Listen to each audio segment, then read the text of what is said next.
Welcome to another episode of Decatur Dish. I am Maria Moreau, joined by the one and only Dan Wisenhunt with our media partners at Decaturish. For this segment of Decatur Dish, this is where we take you through your top headlines and the latest of what's happening in DeKalb County. Dan, how are you doing on this Tuesday? Doing great. How are you, Maria? I'm great. So we have a lot of headlines to get into. I want to talk about some key issues that have happened over the past week, some of which the DeKalb County CEO has called for a water rate hike. Multiple stores were vandalized in the Decatur and Kirkwood neighborhoods, and the DeKalb County School Board is considering a district strategic plan. We're going to tell you more about that here in a moment. And finally, a headline that really has got the community talking: police helping to rescue a child that was trapped in a hot vehicle near Big Kroger. We're going to get into that story and then take you to a conversation with Wellroot Family Services, where we'll talk about the state of foster care in Georgia and some of the developments that that organization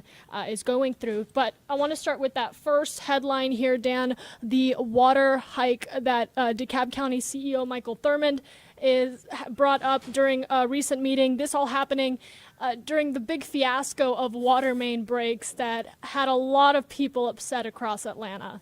Yeah, believe it or not, this has been talked about for a while, and the $4.5 billion that's going to be needed to upgrade the water and sewer infrastructure in DeKalb County was talked about even before the drama in Atlanta. Not that having water or not having water is amusing, but everyone in DeKalb County would be like, "Oh, first time for y'all? We deal with that all the time." But everyone in Atlanta was running around going, "Oh my God, this water thing's important." Yes, it is important. And DeKalb County has had problems with this water infrastructure for years. It's old, it's out of date. It's going to cost $4.5 billion to fix, as we said. Mike Thurmond said we're about due for a catastrophic failure within the next 5 or 6 years. So it's going to be really important to raise the water and sewer rates to pay for that. He hasn't proposed a rate hike yet. I imagine that's coming at the end of the month. So we should know more pretty soon about how much that's going to cost us to fix all of that. But if you've been without water for any length of time, you just want to throw your wallet at it because it is a pain. And I just want to reemphasize what you just said. This is a $4.5 billion improvement need across DeKalb County. This impacts pretty much every resident in the county. Yeah, they're going to talk about putting a new transmission main in. They're going to talk about upgrading the treatment plant. There's really a bunch of stuff that needs to be done that it's overdue. And of course, we're going to keep on that. I know Decaturish is following this closely, and we'll let you know everything that comes out of it, because let's be frank, this is going to impact everybody in DeKalb County, and I'm sure we'll have impacts in the surrounding communities. All right, let's talk about the multiple businesses that found themselves as a victim of either burglary or vandalism in Decatur and Kirkwood, some of which doors were apparently smashed at the Paulino, Ford's Barbecue, Wild Heart Salon, Mojo, and a laundromat in Oakhurst. Really upsetting to hear that all of these stores, these local businesses, are feeling, something that you kind of can plan for, you can get insurance on, but it's still devastating at the end of the day. Yeah, there are times when it's appropriate to smash windows. It is not appropriate to smash windows in this particular instance. These businesses are small businesses. Restaurants especially, are often lucky to break even in most months. I doubt very seriously their insurance company is going to be able to cover all of the cost of the damages. They'll probably have to meet some kind of a deductible, so that'll hurt their cash flow issue. You got to really feel bad for the people in Atlanta, because this happened all over Atlanta over the course of a night. They went through this water main drama, and now they lost money from that, and now they've got to spend money to fix these windows. There was a similar burglary/vandalism incident that happened in Decatur back in April. We don't know if it's the same crew of people or not, but yeah, that was a very unpleasant thing for a lot of business owners to wake up to, for sure. And just while we have you here, we're talking about this story, I did want to put this information out there. If you have any information about the vandalisms of any of these businesses, you are encouraged to contact authorities at 678-553 6687. You can also reach Crime Stoppers Greater Atlanta at 404-577-8444. 877, and they are accepting anonymous tips, by the way. Okay, let's talk about the DeKalb School Board here. Considering a major district strategic plan, I wanted to talk to you, Dan, about how this is going to trickle down to schools and really what the students will feel from this plan that could be put forward. Well, the strategic plan was adopted yesterday. It's a process that most school districts go through. It just sort of enshrines a lot of what the school district has been doing already, their goals for graduates and that sort of thing. Jaden Mason did a great job of covering it. It sort of outlines the high-level goals for Superintendent Devon Horton. It's a vision statement, mission statement. It's very frustrating for a lot of parents because we do a lot of work and a lot of engagement on these plans. And up until very recently, DeKalb County School Board's habit has been to put those plans in a nice binder and then stick them on a shelf somewhere where they will gather dust. Hopefully that will not be the case with this plan. But it is something that a lot of school districts go through. They do the sort of high-level visioning thing, and so that's what happened. The plan was approved. Everybody is on board with it, at least the school board members who participated in that process. And so that's really all there is to it. Whether it'll trickle down to the schools, I don't know. There have been plans before that they've spent quite a bit of money on and have done nothing with, but hopefully they'll do something with this one. Hey, speaking of the young folks, the children, we actually reported a story at Decatur-ish first broke of police responding to a child trapped in a hot car near Big Kroger. This is the one on North Decatur Road. I wanted to talk about this with you, especially because Decatur-ish was actually in the area when all of this happened. And we talk about, the importance of making sure you're checking your back seat, not leaving pets and children in hot vehicles, especially as we get more and more into summer. But this just another reminder of how dangerous and deadly that can be. Yeah, so we've got a big update on that. We just published it before I came on the show. So DeKalb police responded after the child had been rescued, so they were there just taking the report. What ended up happening is these, I don't know if they're parents, but we're going to say caregivers because we don't know exactly what the role is, were there in their Kia. The baby was asleep. They decided at 6 p.m. to go in and shop while the baby was asleep. A Kroger employee who was collecting shopping carts at the time, heard the baby crying, yelled. Another man ran up, a bystander ran up, and remember how I said there's an appropriate time to smash a window? Well, this is one of those times. That bystander ran and got a hammer out of his vehicle, and they smashed the window and got the baby out of the car and took him inside the Kroger. The police, or her inside the Kroger, we don't know the gender of the baby, but the police showed up, issued some citations, and the parents or the caregivers told the police they were only gone for about 20 minutes, but that is more than enough time to seriously injure a child in those conditions. It's kind of sad that we have to say this, but don't leave your babies in the car. What are you doing? Don't do that. But thank God for the Kroger people being there and having the presence of mind to jump in and take action when they did, because that child might be deceased if they hadn't done that. That's exactly what I was going to say. If you happen to see a child, a pet, somebody trapped in a hot vehicle, like you said, Dan, that is the time to respond, get the attention of a security guard, a nearby business, call 911. You don't want to just be the bystander that doesn't want to get involved. I know it can be a little intimidating, but it is the difference between life and death at that point. I'm giving you a dispensation. If you need to smash a window for this, smash a window to save a baby. That's totally fine. Well, hey, we have a lovely conversation here at the other end of this episode. We're talking with Wellroot Family Services about the state of foster care here in Georgia. This has been a conversation that's been had for many, many years. You actually have invited the CEO of Wellroot to talk about this and some of the other amazing work that this organization is doing. So let's take a listen to that now. And we're joined now by Allison Ash, CEO of Wellroot. Allison, how are you doing today? I'm doing great. Thank you so much for having me here with you today. Thank you for joining us. So for those who don't know, tell us a little bit about what Wellroot is. It used to be the United Methodist Children's Home. rebranded.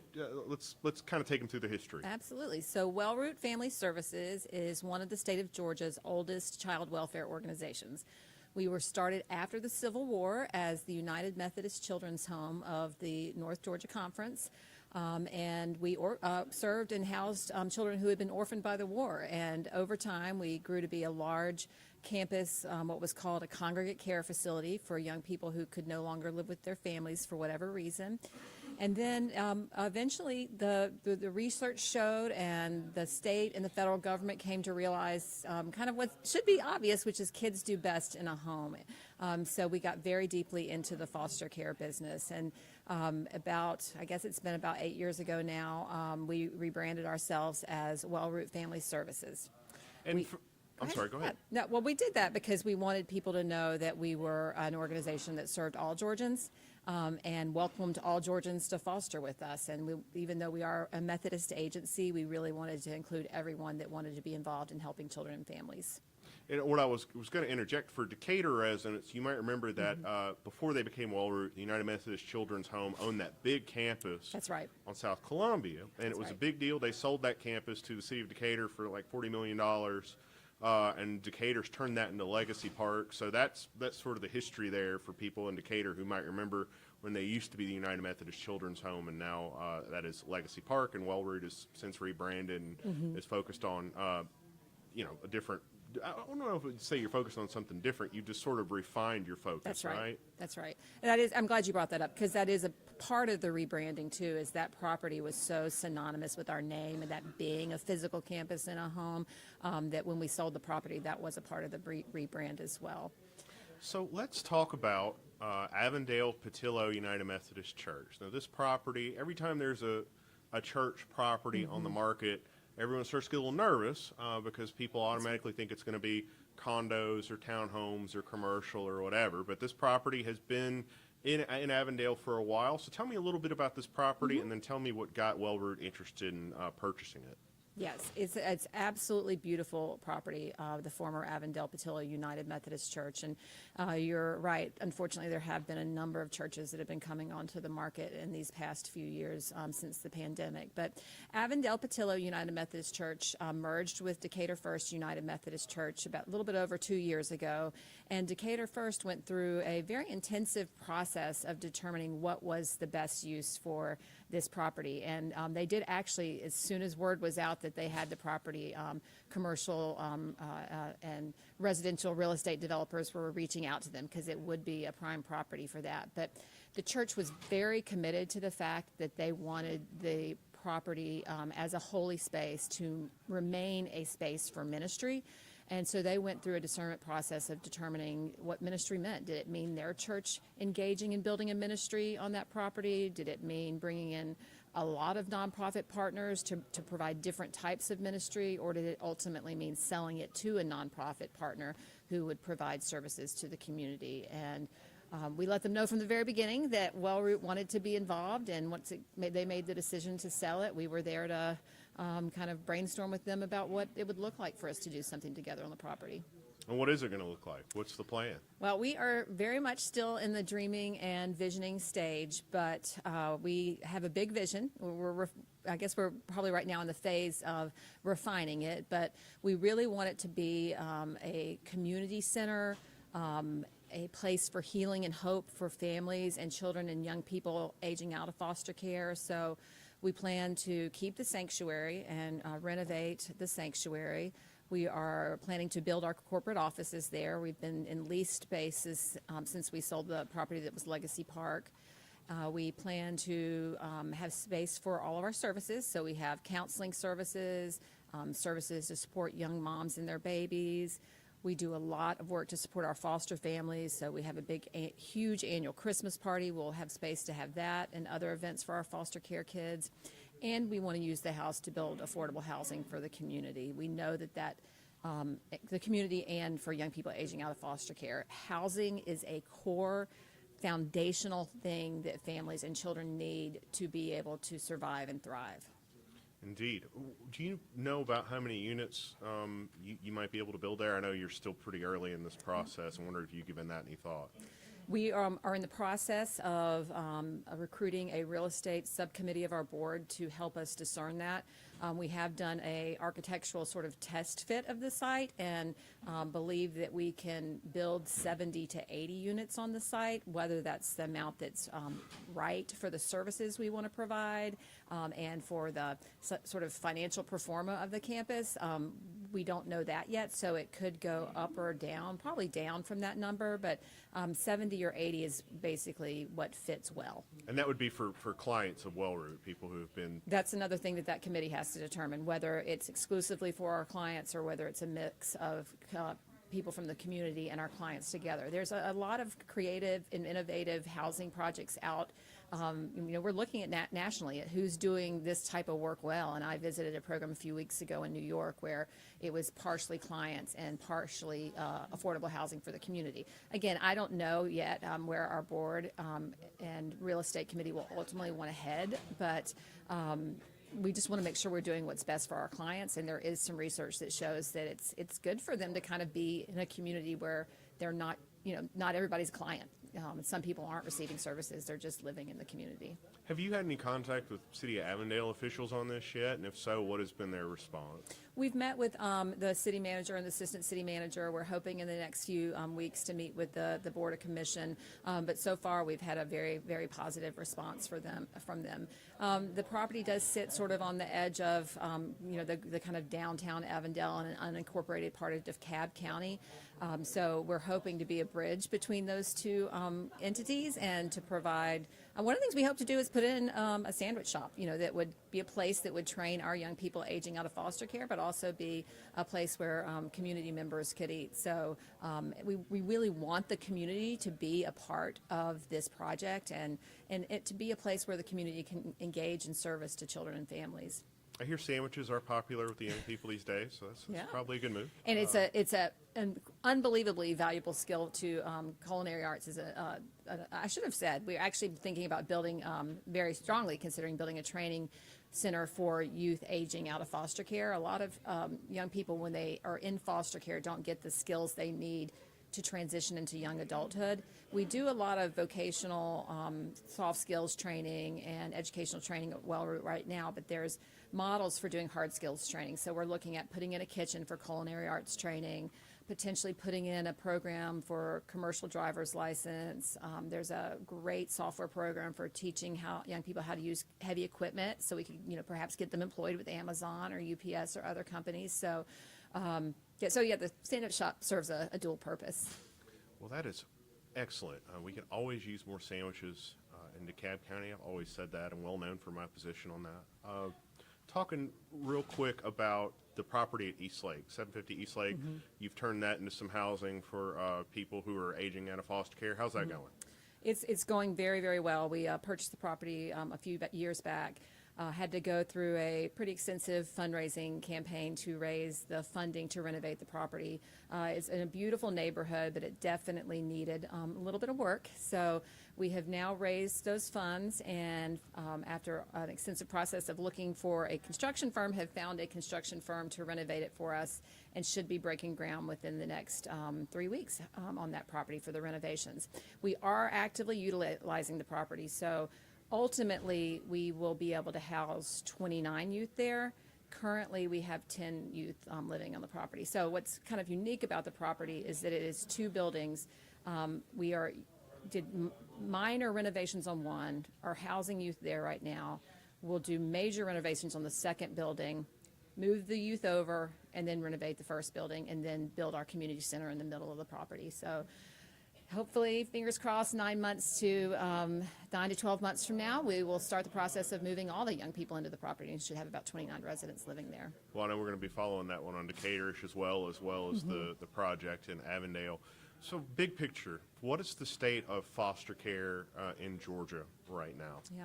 So there's really three things that we focus on. We like to think of ourselves as working on the entire continuum of foster care. About 3 years, one of the ways we honed in on our services was to launch prevention services work, which is work to keep kids from ever going into the foster care system, and that work is going phenomenally well. We have a program that pairs young at-risk moms with a support specialist that works walks through the first 3 years of the baby's life with mom. We have an extensive, intense behavioral health model called functional family therapy. And then we have community-based trainings, everything from training parents on how to work with kids who are having behavioral issues to training professionals that work with kids. The two biggest issues, those are all going really, really, really well. The two kind of bigger issues that we have going on right now is post-COVID, we and all child welfare agencies saw a huge drop in the number of people willing to foster, which I think is understandable. People came out of the pandemic tired and sort of needing a break and needing a time to, to get their energy back. We are seeing those inquiries for foster care coming back up, but it's not pre-pandemic levels yet. We really need significantly more foster parents than we have right now at Wellroot. And again, that's actually a national trend. So if you're interested in fostering, we'd love to have you at Wellroot, but reach out to any foster care agency because we all need your help right now. The third big thing that we all have our eyes on is youth aging out of foster care. And so that's part of why we're looking at this training center. And in the state of Georgia, we have a huge opportunity to work with those young people due to the Fostering Success Tax Credit. That is a tax credit that was passed 2 years ago in the legislature where individuals, married couples filing jointly, and corporations and small businesses can defer some of their tax liability to Wellroot and organizations like Wellroot. So you could make a $2,500 gift to Wellroot, fill out the paperwork, and that would decrease your taxes that you owe the state of Georgia by $2,500. So we very much want to get the word out about that because the need for kids aging out of foster care is significant. Can you define that for us? I mean, how many kids are on your waiting list right now? So, well, about 500 young people age out of the foster care system each year. They're in different places on their journey and have different need levels. But we have about 10 kids right now in our actual physical housing program. As I said, we will have 29. We also are planning to add more units at the Avondale-Patillo property for youth aging out of foster care. And there's some that don't need housing. They might need help. We also give out scholarships to youth aging out of foster care at Wellroot. Youth who are in need can call us for financial support. The tax credits early on into the year this year. It's a $20 million tax credit. Only about 400,000 of it has been collected. We learned from last year that a lot of it happens at Christmas time and at the end of the year when people are focused on taxes, but you can make a gift all year long and leverage the tax credit all year long. So we're really looking for individuals and businesses to do that. Well, Allison, thank you so much for sharing that information with us. Thank you so much for the work that Wellroot does. Thank you for joining us. I hope you'll come back again. I'm sure we'll touch on this issue, especially as we follow this project as it develops. This is the Decatur Dish Show. We produce it in collaboration with our media partners at Atlanta News First. We air every Tuesday at 12:30. You can check us out on ANF Plus. If you want to support us and our media partners, go ahead and download that app. It's free. You can get episodes of this show, episodes of the great content our media partners at ANF produce. You can find all the news on Decaturish at Decaturish.com, of course. If you want to sign up for our email, go to locallysourcednews.com. You can sign up for our daily email. And if you appreciate the work that we do, please visit supportyourlocalnews.com and become a subscriber today. With that, we will see you next Tuesday on June 18th, where we will be talking about the runoff election. Please go vote. Early voting ends Friday if you have not voted already. And with that, we'll see you next Tuesday. Goodbye, everybody.